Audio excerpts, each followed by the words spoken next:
반갑습니다. 중등부 친구들, 10월 22일 금요일 데일리 큐티 시간에 나오신 여러분들을 주님의 이름으로 환영하고 축복하고 사랑합니다.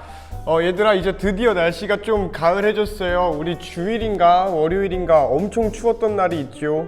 주일이었던 것 같아. 주일이 엄청 춥고서 그래도 이번 주에도 그렇게 추우면 어쩌나 걱정했었는데, 그래도 좀 날씨가 풀려서 가을가을한 뭔가 산책하기 딱 좋은 그런 날씨가 된 것 같습니다. 여러분의 한 주도 날씨만치 좋았던 한 주였기를 바라고요. 오늘 시작된 여러분의 시간과 생명 또한 좋은 날들로 채워지기를, 좋은 순간들이 이어지기를 축복합니다.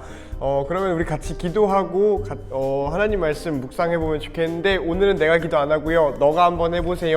너가 너의 목소리와 너의 마음으로 기도해보고 우리 시작했으면 좋겠습니다. 나도 여러분을 위해서 또 이 시간을 위해서 기도할 테니 잠깐 기도할게요. 기도합니다. 기도해야 돼.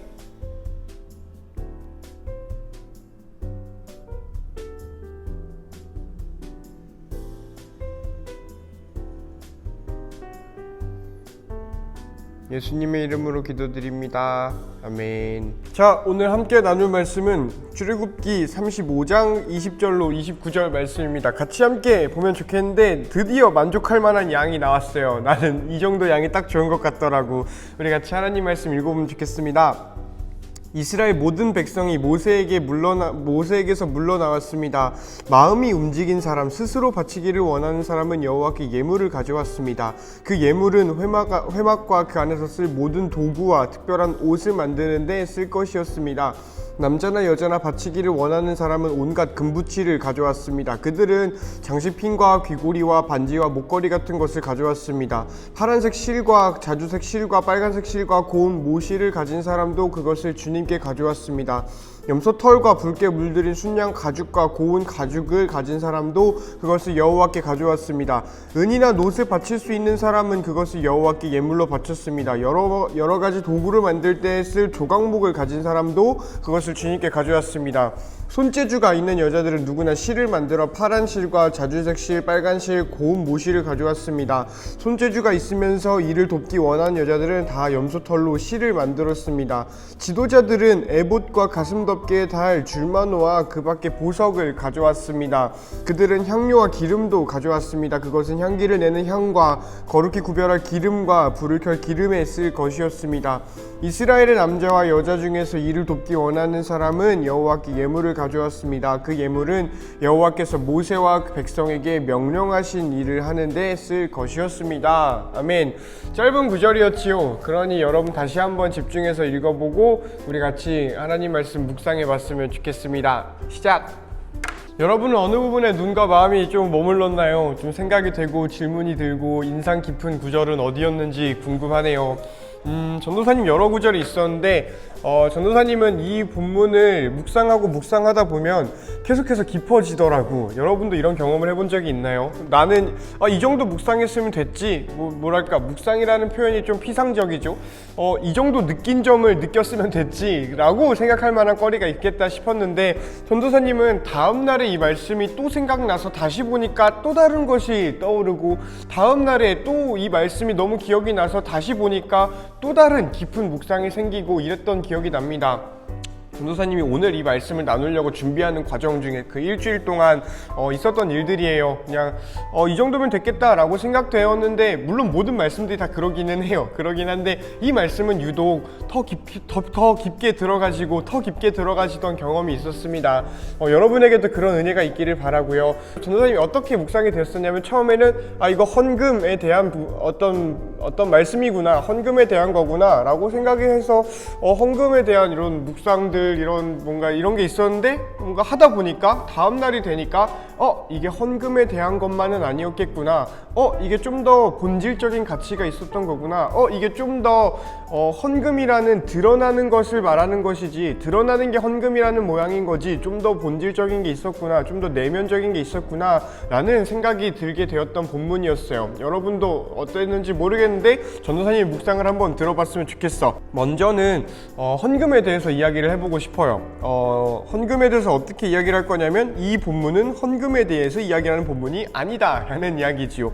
굳이 이야기를 하면 이 본문은 봉헌, offering이라 그래요.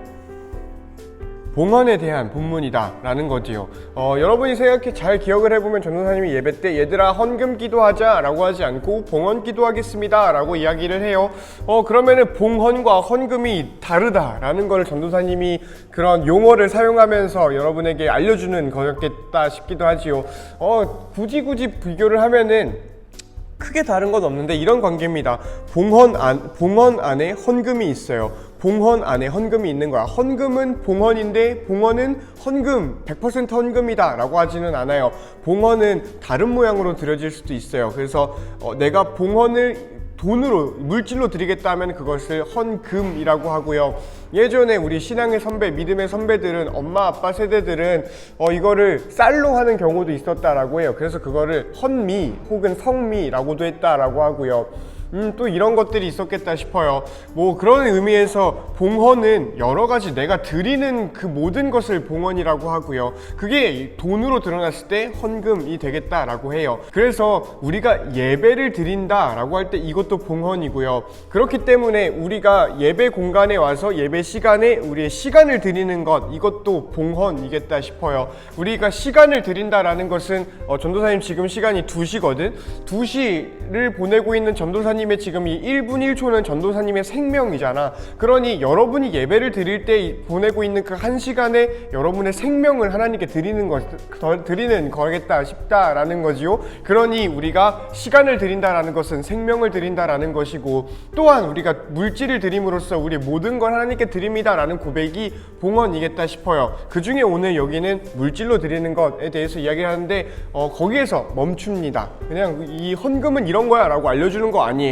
그저 이렇게까지만 이야기를 해. 이 예물은 모세와 여호와께서 명령하신 일을 하는데 쓸 것이다. 이게 끝이다 라는 거지요.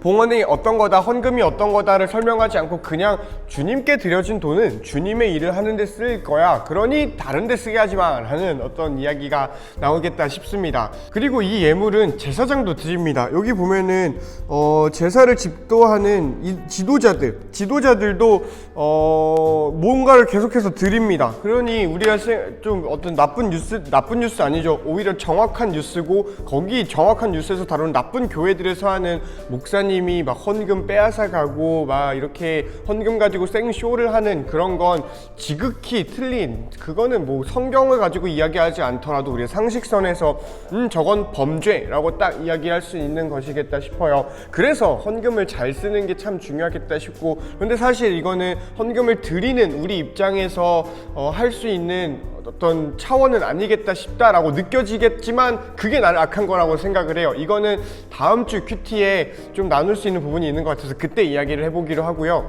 전도사님이 더 이야기를 해보고 싶은 건 뭐냐면은, 이제 이스라엘 모든 백성이 하나님께 예물을 드리고 있어요. 그런데 이 모든 백성에게 하나님께서 예물을 나한테 가지고 와라 라고 해가지고 우리도 지금 헌금을 하고 난 돈 내기 싫은데 교회에다가 돈 내고 이렇게 생각을 하게 되는 경우가 있다라는 거지요.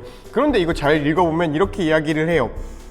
마음이 움직인 사람, 스스로 바치기를 원하는 사람은 여호와께 예물을 가져왔습니다. 마음이 움직인 사람, 이거 좀 어려운 표현으로 마음이 동했다 라고 하고요. 영어로는 motivate 되었다 라고 하죠. 동기부여가 되다 라고 이야기를 해요. 그래서 내가 자원하는 마음으로 먼저 하나님한테 드려야겠다. 내가 하나님한테 받은 은혜가 너무 크고 귀하고 감사해서 내가 하나님께 보답을 하고 싶은데, 예배 드리는 거 이걸로도 보답을 하겠지만 뭘로 좀 할 수 있을까? 내가 좀 소중하게 여기는 돈을 드려야겠다 라고 표현을 하는 것이 어떤 자원하는 마음이라고 이야기를 할 수 있겠다 싶어요. 그런 의미에서 내가 봉헌하는 의미를 모르고 내가 헌금하는 의미를 모르고 습관적으로 이렇게 교회에 돈을 내는 행위를 한다면 그거는 어떤 일련의 교육적인 차원에서는 좋은 의미가 있겠다만 나는 멈추는 게 맞겠다 싶어. 멈추고 이 봉헌이 무슨 의미인지를 알아야 하고요.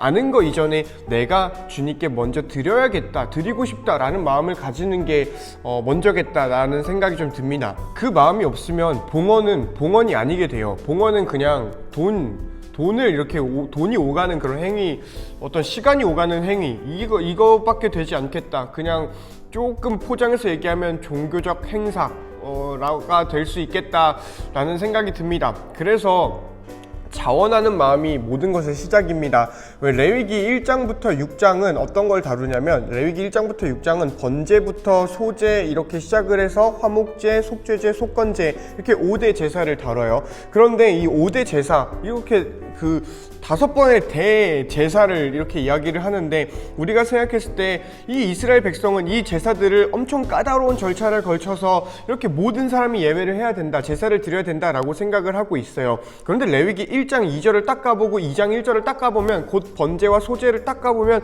너희 백성 중에 누구든지 주님께 제사를 드리기 원하는 자는 뭐 번제를 드리기를 원하는 자는 이라고 하면서 그 대상을 한정을 해줘요. 그래서 이 번제와 소제는 5대 제사임에도 불구하고 너희 중에서 하고 싶은 사람은 이렇게 해라 라고 하면서 하나님이 자원하는 사람만 해. 너네가 자원하는 마음이 없다면 죽을 때까지 번제 안 드려도 돼, 죽을 때까지 소제 안 드려도 돼. 화목제도 뭔가 좀 더 뭐가 있는데, 사실 이 화목제 또한 어떤 자원하는 마음이 시작이 되고요.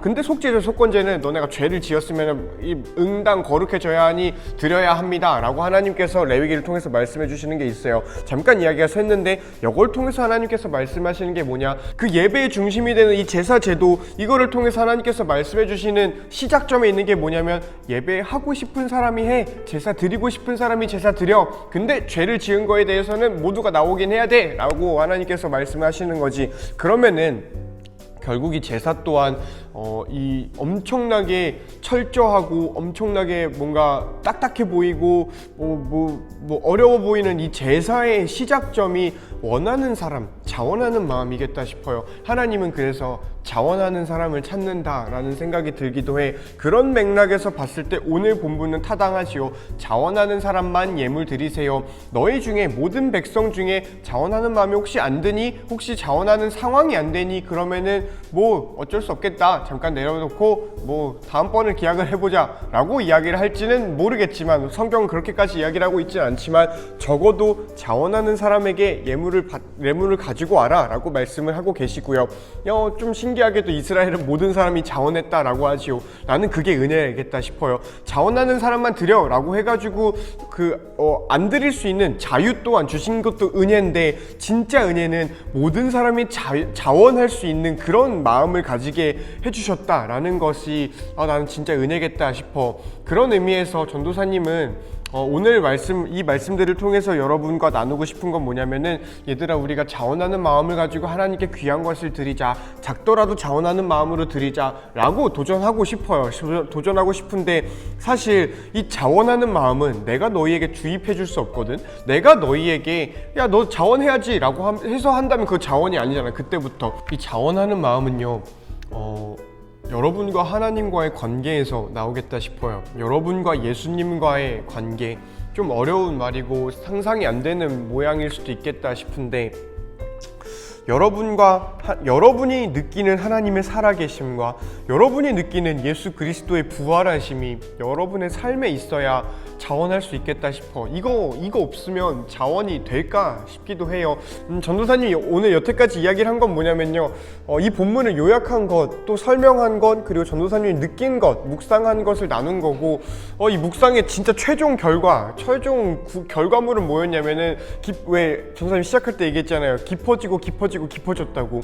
그래서 처음에는 그래, 자원하는 마음으로 하나님께 예물 드려야지, 뭘 또 나는 이런 걸 드려야지, 뭐 이런 걸 준비를 해야지, 뭐 이런 여러 가지가 있었겠다 싶어요. 이런 여러 가지가 있었는데, 결국에는 너네를 축복해주고 싶다라는 결과가 나왔어요. 그냥 오늘 내 이 본문 몇 장이야? 35장 20절로 29절을 보면서 이 마지막 결과, 여러분을 진심으로 축복해주고 싶다, 축복해야겠다라는 거였어. 그래서 난 너네를 진짜 축복해. 어떻게 축복하냐면, 여러분의 삶에 정말 하나님의 살아계심이 경험되어지기를 축복해요. 그래야 우리가 자원해서 뭘 드리던 뭘 안 드리겠다고 판단을 하던 자원하는 마음이 생기겠다 싶거든. 하나님을 만나야 시작이 되거든. 하나님을 만나야 시작이 되고요. 우리를 찾아오셔서 똑똑똑 너 거기 있니? 라고 물어보시는 예수님의 사랑을 경험해야 우리의 어떤 신앙이 시작이 되겠다라는 생각이 들어요.